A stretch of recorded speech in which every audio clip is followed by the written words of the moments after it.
Welcome to Alas, Vine and Hitchens. I'm Sarah Vine. And I am Peter Hitchens. And before we get started on our topics today, we have more emails, which is fantastic, which means people are listening. Hooray!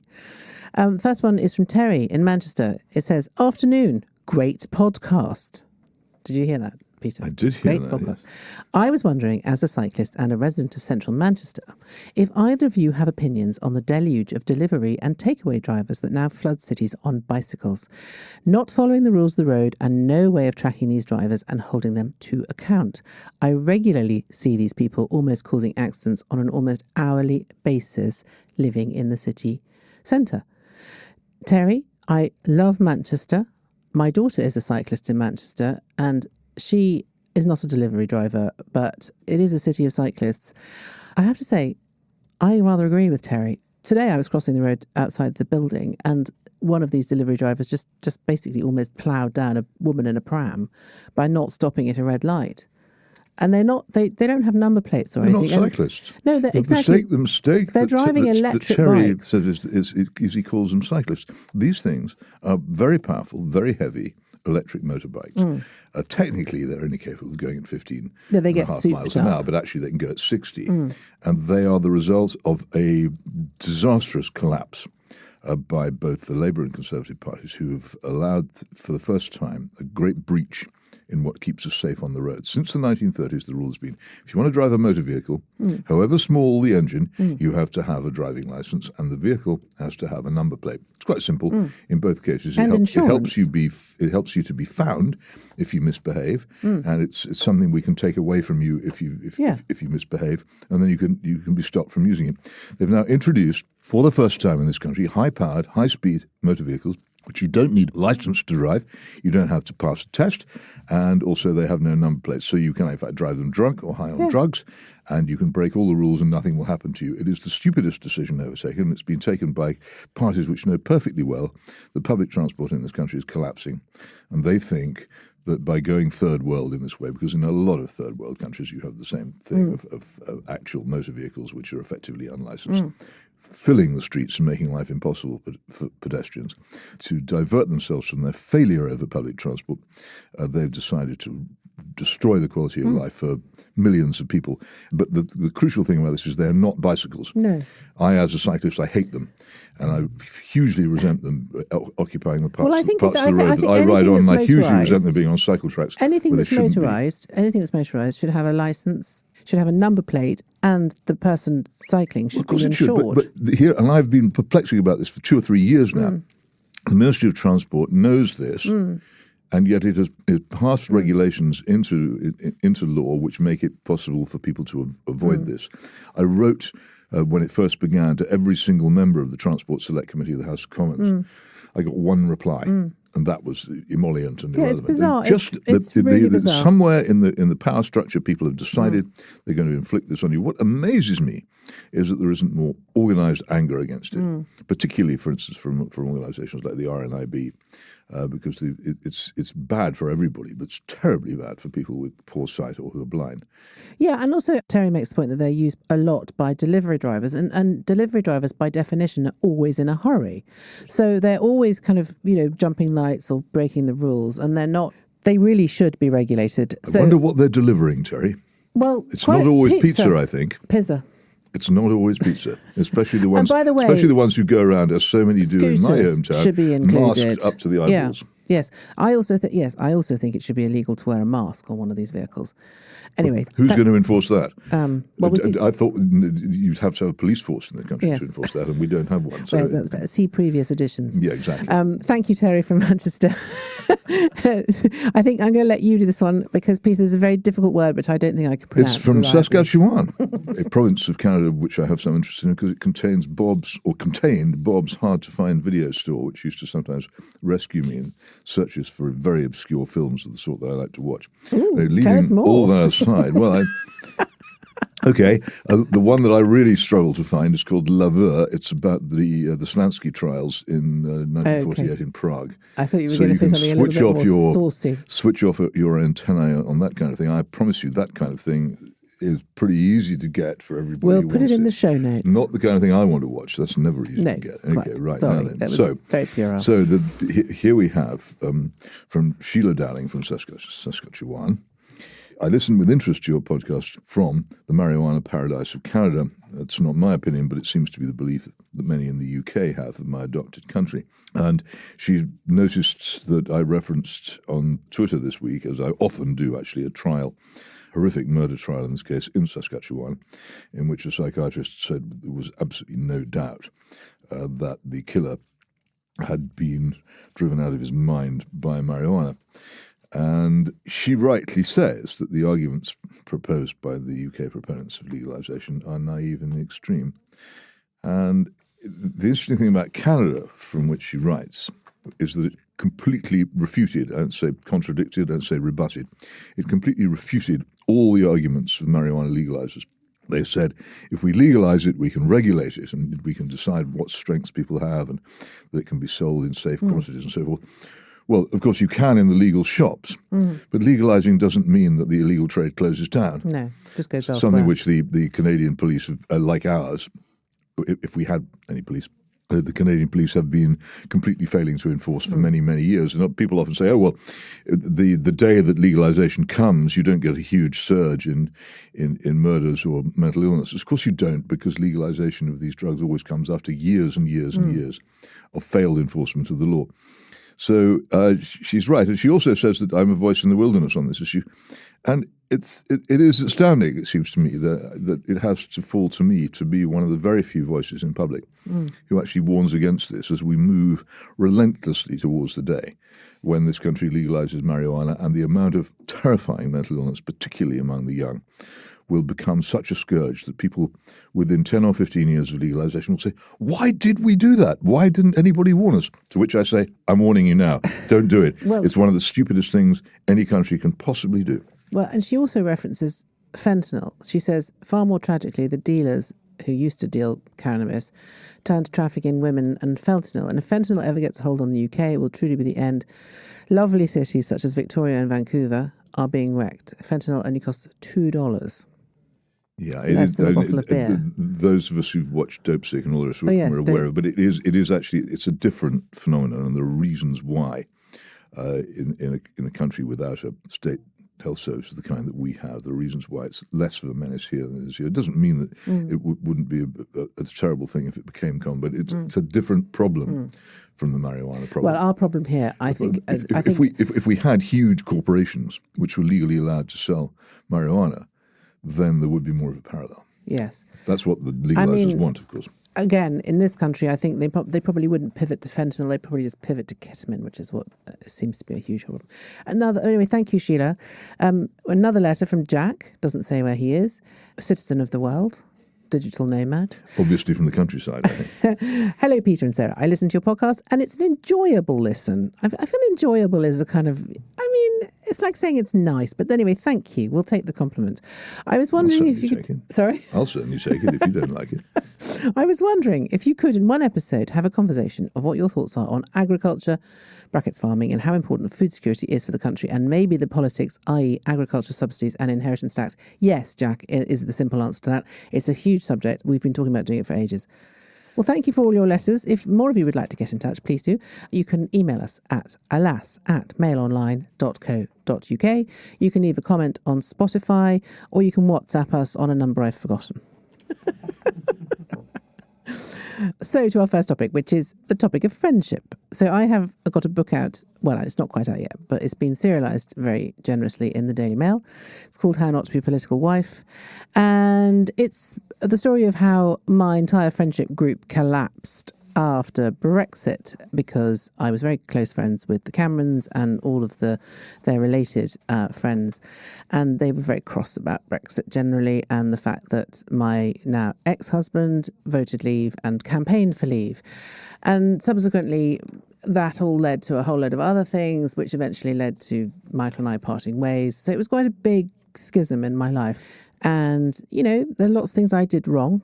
I mean, inevitably, almost everything, because I'm quite useless generally. But, there are lots of things I regret. But it was extraordinary being cut off from I suppose people don't maybe think about how important their friends are as opposed to their parents or their children or their husbands or wives.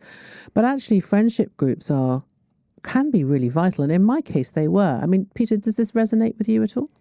Well, only a bit, because in my generation and in my social level, the place where we all were supposed to make friends was at university.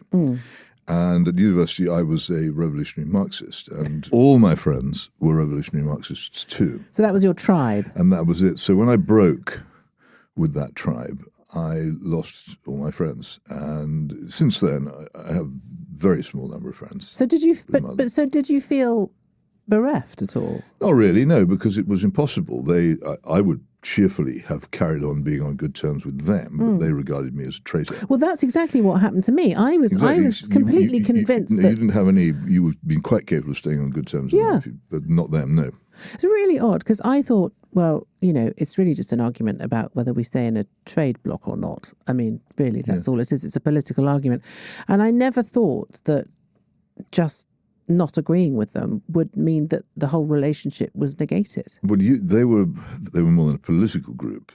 They were a sort of, let's not say Cosa Nostra, but they were very much a group whose intention was to govern the country and to leave their mark on it. And you obviously disrupted that. So I think you probably can't have been that surprised, although dismayed when they turned on you. You might have been surprised by how personal it was. And I've been in restaurants and during party conferences where former comrades of mine have come up and shouted at me while I've been having dinner with people. There are 50 years after I left what was then the International Socialists, I still get people who were in the same outfit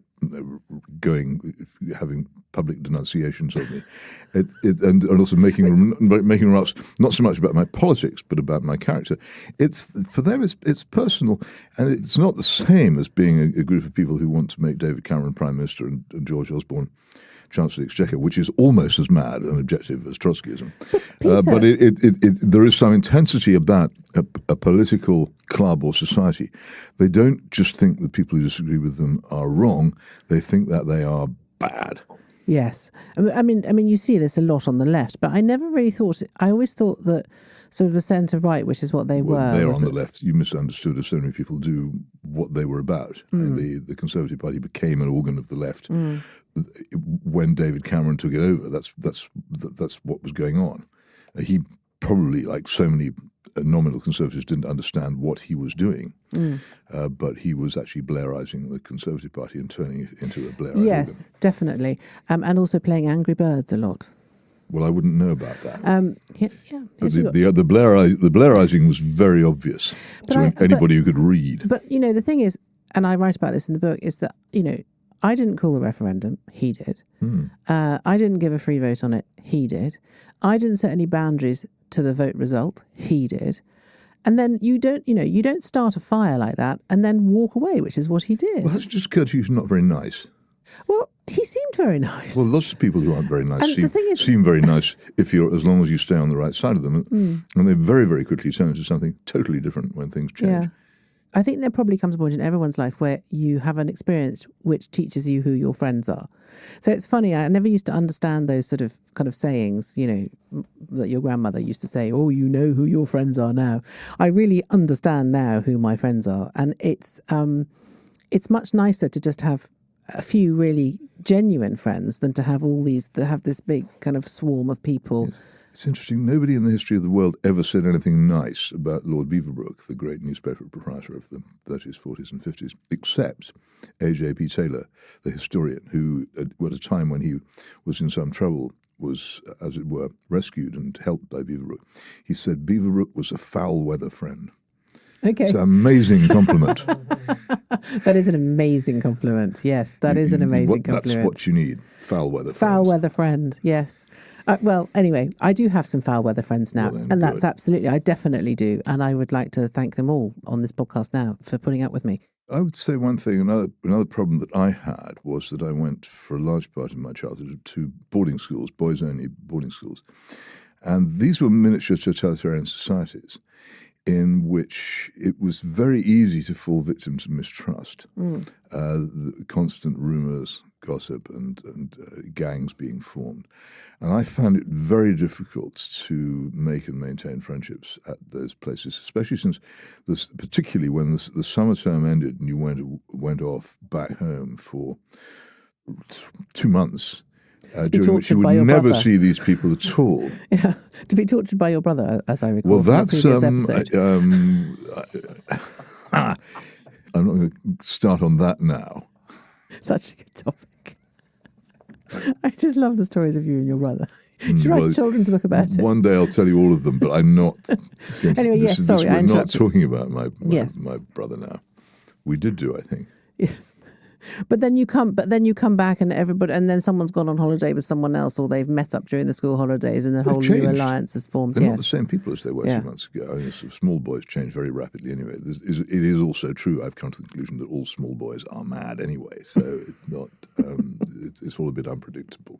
I think in my case, I definitely had a bit of a girl crush on Samantha Cameron. She was very cool and fun and sort of effortless, and just a really.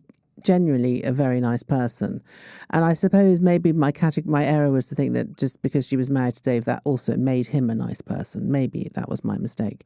But also I really admired her, the way she dealt with her son, who was very seriously disabled, who then sadly died. And I've always been someone who's always tried to make myself useful. I mean, again, the other thing I write about in the book is my relationship with my father. Very difficult. He didn't really like me, didn't really want me around. So I think one of my problems in life is that I'm always trying to sing for my supper on the basis that maybe someone will then, do you know what I mean? I'm always looking for that approval. And so I think I think women are more likely to do that. Overcompensated, I took the view that it was much more interesting and satisfying to be the cat who walked by himself anyway. Yes, but I think that's probably because whatever difficulties you may have had in your childhood, you were obviously brought up to be confident in your own abilities. I mean, one thing I would say hideously so, yes. But whereas I wasn't. I was always told that I was inadequate. I quite enjoy solitude. Yes. Well, I'm not bothered by it. It's not a thing which makes me think, oh, this is terrible. Yes. I mean, I do like solitude. I have learnt to like it, and I did like it as a child, but I always felt that I shouldn't. Because you're compelled to want to have friends. People talk about the young people now when they do those sort of affirmations. They talk about saying, "I am enough."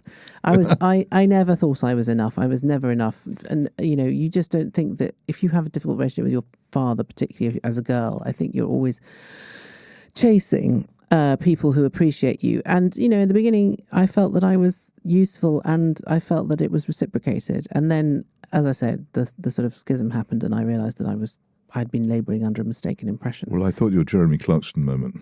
Yes. Where he pretty much treated hilarious. You as a waitress. Yes. No, and I couldn't work out from it whether it was deliberate or accidental. I think whether he knew who you were and was insulting you, or whether he didn't know who you were and thought you were the help. I think it was accidental because I was genuinely helping with the cooking in the kitchen and also looking after the children a bit, because their kitchen was adjacent to the playroom. And no, I think he just thought I was a waitress. Well, there you are. Yeah. Hope he gave you a nice big tip. No, he didn't. He didn't. But, I don't, he didn't even look at me. So, no. I think in that way that some people don't look at waiters, they just assume that if someone's... People who've never been waiters or someone's waitresses, approaching with a bottle, then it's obviously a servant. No. Yes, so I think that's it. But I didn't hold it against him. It's fine. But that is one of those very awkward socially for me, because then what do? You can't join the conversation because you're a waitress. No. No, I think it would make me go hot and cold all over. Exactly. So, yes, social humiliations. But yeah, I think now I have about 4 really good friends, and I trust them. Everything in life has to be tested, doesn't it? And when your friendships are tested, it's frightening, but it does, you do emerge the other side feeling quite safe in the knowledge that finally you're not wasting your time with people who actually just don't appreciate you at all. Your story reminds me of that last few pages of The Go-Between, L.P. Hartley, where I think he says he flew too close to the sun. Yes. Do you know that book? He flew too close to the sun, and like Icarus, and then fell. It's a fantastic book. It's very, very different circumstances from yours, but it's somebody who got too close to somebody else's intimate life and was very, very badly burned. Okay, well, You I should will read read it. It's a tremendous book. Thank you. I need something to read, actually. Currently, I'm reading a book about gay Georgians, which is actually quite interesting. Maybe you should also read True Grit. Okay, thank you. Fantastically good book. I Underrated. It's the book of the film, but it is even better than the film. Just to say, as a note, we're going to be talking about my book in great detail next week on the podcast. So if anyone has any questions, if they've read the extracts and they would like to send any questions for me, I'd be really happy to answer them. I will be a bit sweaty and embarrassed. I'm not sure what my role is going to be while Sarah talks about her book. I know. I'm sorry, Peter. We can do one. You've got your car book coming out I'll be soon. the help. We'll do that. Yes, you can be. You can serve my wine. Anyway, this is Alas, Vine and Hitchens. Alas, we will be back after the break. If you like this episode, we think you'll love this. I'm David Patrikarakos, and on this week's episode of Apocalypse Now, we look at Operation Spiderweb, the dazzling Ukrainian assault 8,000 kilometers into Russian territory, and we talk about drone safaris in which Russian forces are now hunting humans as people hunt animals. Listen to Apocalypse Now wherever you get your podcasts.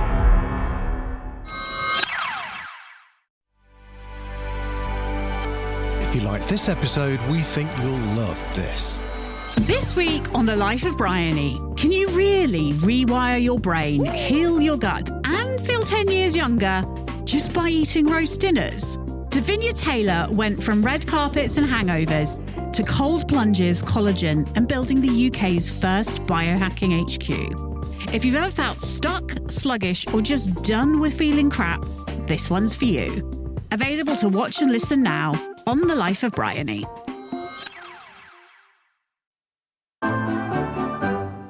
So, welcome back to Alas, Vine Hitchens. I am Peter Hitchens. I am Sarah Vine. Oh, sorry. Sarah Vine.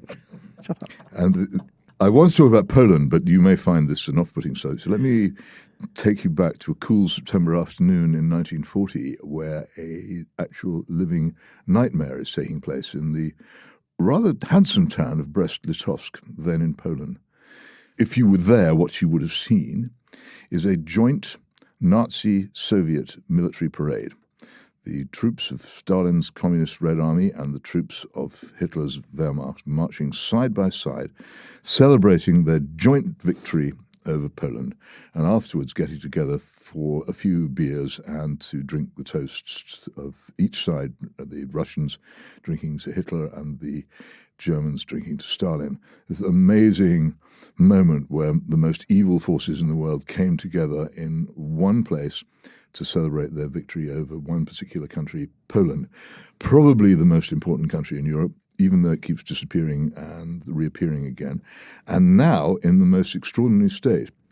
I mention this because the Brest-Litovsk, if you ever get the chance to go there, it's completely gripping. It's where they lift the trains off the tracks between the Russian gauge and the Western gauge, because they're completely different, and it's a complete break in the world.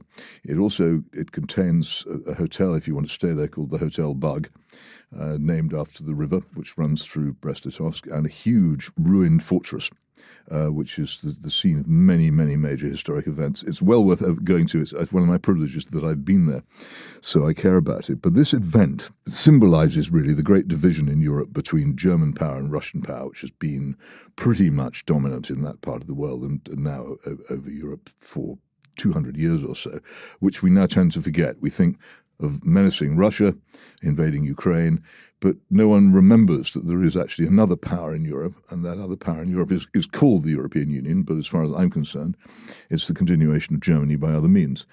And that power has now reached Poland. In fact, when Poland joined the European Union and joined NATO, it became pretty much part of a German-headed club of nations, and many things happened to Poland, which is a very old civilization and had been a country in the past known for its great valor and had been crushed jointly by Stalin and Hitler and then had risen again as a communist state after the Second World War and now rose again for the second time as a free country.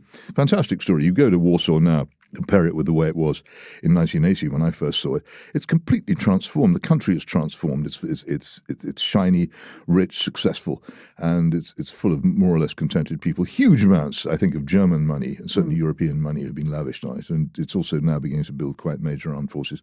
But last weekend they held an election for president. Right. The country was absolutely sharply divided. The conservative president, who's a historian of no political experience, narrowly beat his liberal rival, who's really just a sort of a liberal politician, the kind of person who speaks French fluently and all the rest of it. And it was a complete division between two different Polands. One, the shiny new Poland, which wants to be part of actually a German-dominated Europe, and the other Poland, the Roman Catholic Poland, the socially and politically conservative Poland that doesn't really fancy this very much. And the Polish government, headed by Donald Tusk there now, was, in my belief, almost certainly manoeuvred into power against the Conservative Party, which previously held that job, by European Union intervention. If you go beyond a certain limit in a European Union country, so if you're Marine Le Pen, you find yourself in court and probably banned from standing for election. If you're the very Conservative Party in Austria, then although you win the election, you're mysteriously manoeuvred out of it. If you're a Conservative candidate in Romania, the Supreme Court actually bans you from standing. Yeah. It goes on and on. There are very great and surprising limits on this. And Poland, I think, has now reached them. If it continues to move towards the old-fashioned politically conservative right and into conflict with Brussels, I think there's going to be big trouble. Why did this happen? Well, it happens because the two things are actually contradictory. One, the triumph of Poland's new independence is a huge achievement. But on the other hand, the Polish people, who spent decades under a horrible communist regime which didn't allow them to think or speak as they wish to, want actually to be Polish. Yeah. They don't want to be part of some bland... But there's no particular catalyst. They haven't had a massive problem with immigration or anything like that? Absolutely not. In Poland, because of what happened to it, is one of the most ethnically homogeneous countries in the world. This is one of the horrors of that part of the world, but it also makes a huge difference to this story. In 1945, the Potsdam Agreement, which is a great shame on Western civilization, agreed on a vast ethnic cleansing of Germans from Poland and from the Czech lands, which was carried out, I have to say, with appalling ruthlessness. And if you want to read about it, there's a horrifying and gripping book called Orderly and Humane, which describes the process. But at the end of it, Poland was probably more Polish than it had ever been before. And so why does this make it the new Ukraine? Because of this great division, because the European Union wants to control it. So it wants a country Union, which is led by Russia, people who are socially liberal, morally liberal, politically liberal, and also who are more inclined probably to join in the crusade against Russia, which the European Union and Moscow want. Now, Poland hasn't got any doubts about Russia. In terms of viewing it as a potential enemy. But they don't necessarily want to get involved in this particular enterprise. And there are quite a lot of people now in Europe. This is big. People always go on about the German right wing, the AfD, who are also in the process of being put up for banning. They go on about them saying it's all about immigration. Well, to a great extent, it is all about immigration, but it is also very much about a lot of German people don't like the Ukraine war, don't want to support it, don't want to spend all that money on it. And this is not widely discussed in Britain. We don't pay much attention to our continental neighbours, but it is the case. And what Ursula von der Leyen and the bureaucrats in Brussels really don't want is major countries in Europe peeling off away from that policy. Yeah. And what happens in countries, and this takes me back to the Ukraine comparison, what happens in countries in Europe which don't toe the line? Well, look at us. Well, I mean, indeed, there's your answer. But it can get much worse. Yeah. I mean, my view is that something very, very bad happened in Ukraine when its political leadership decided they weren't going to join the European Union Association Agreement back in 2014. Somehow or other, after one of the actually very few occasions on which there was an undisputed legitimate election in Ukraine, that of Viktor Yanukovych as president, he found himself being overthrown. Not long after he declined to sign the European Union Association Agreement. So very large forces come into play. So what are these levers of power that the EU exercises? I don't know. I don't know who. I don't know the pathways. What we see them Was it the outcome? We see them in the ways I described in Austria and Romania and France. Well, I don't know how these things are done. How do they? I don't even know. I can't even say that they are done. It's just it's a mysterious thing, isn't it? That when governments fail to toe the necessary line, funny things happen to them. Or politicians. You know what they did in Germany the other day? This is the most astounding thing. They just elected a new parliament, a new Bundestag. But that parliament did not have a majority for a policy they wanted to pursue, which was actually to borrow more money so they could spend it on the Ukraine war. There was no majority in that parliament. So what did they do? They reassembled the old parliament. Is that legal? Well, apparently it is. They reassembled the old parliament and got them to vote for it instead. But you can't It's astounding. It's one of the most astonishing things that's happened That's extraordinary. in the world in the past 3 months, and hardly anybody knows about it. But the wrong answer, do it again. Well, no, not With do it different again. people. Get back. Just imagine that that Keir Starmer wanted to get a measure through, but he didn't have a majority for it, and so he recalled the parliament which had previously existed and got them to vote for it. Extraordinary. It's mad. That is absolutely not democracy, is it? I don't think so. No. I think nor it's is it the called rule of law. But dictatorship. they did it, and they've been borrowing money hand over fist ever since. That is extraordinary. Yeah, it's And astounding. no one knows European that. Union is a really weird place. It's a really weird organisation. Quite insidious. Yes. I mean, And I'm only we've saying, had this I conversation. foresee trouble for Poland if this If it goes doesn't on. toe the if line. they don't return to So the in that previous case, what is Conservative the Party. point? It's because presumably the Polish people voted for this chap, Mr. Narowski, Yeah, by quite a narrow margin. by quite a narrow margin. But if their wishes are not respected, then it's not a democracy. Well, what you then have is a huge constitutional conflict between the president, who have quite a lot of power to obstruct, and prime minister, who's coming into the sort of mid-term and therefore has less and less power to get his way. So I think there's going to be a lot of conflict between the prime minister, and we don't have that. No. It's more like the American system, where you have a Congress that's completely opposed to a president, but it's going to be difficult. And then at the end of it, there's another election, in which it's quite possible that the conservative movements will triumph again, in which case Poland will be out on a limb as far as the European Union is concerned. It's a very important country. It's on the borderline between the two great empires. Haven't the European Union's tactics always been, we'll spend lots and lots of money on you? Yeah, they have Provided been, but you- they're running out of it. Yeah. They are haven't running got out of the it. money they used to have. No. Where does it get its money from, the European Union? Well, it gets it from contributions from its members. So that's so you basically pay to members join get the club. increasingly unwilling to hand over. Yeah. That was the great row that Margaret Thatcher got into.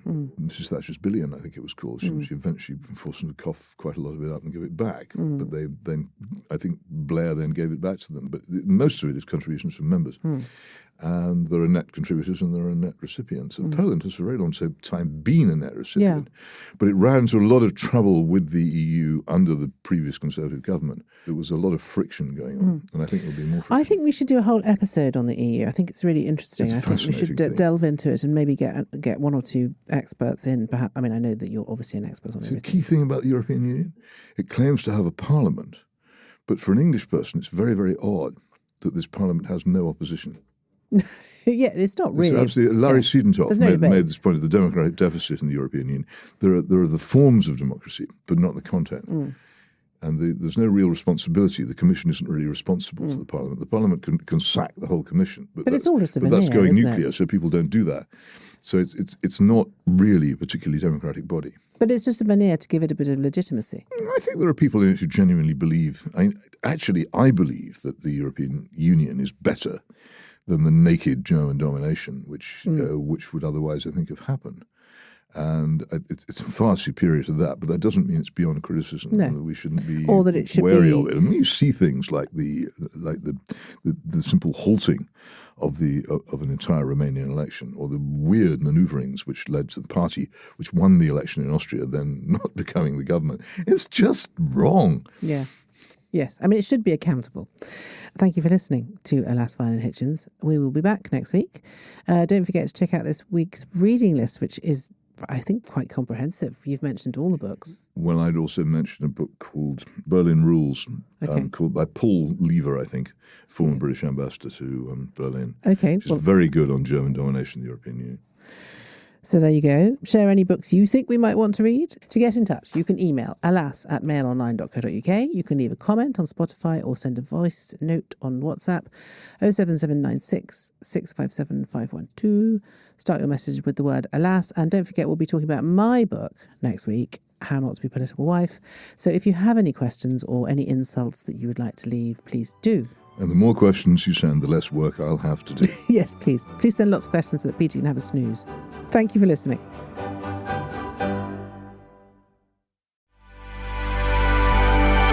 If you like this episode, we think you'll love this.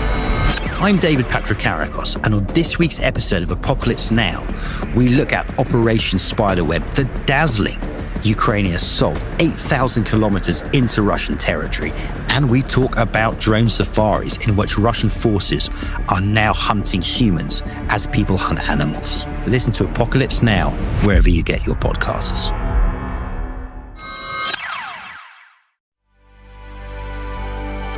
If you like this episode, we think you'll love this.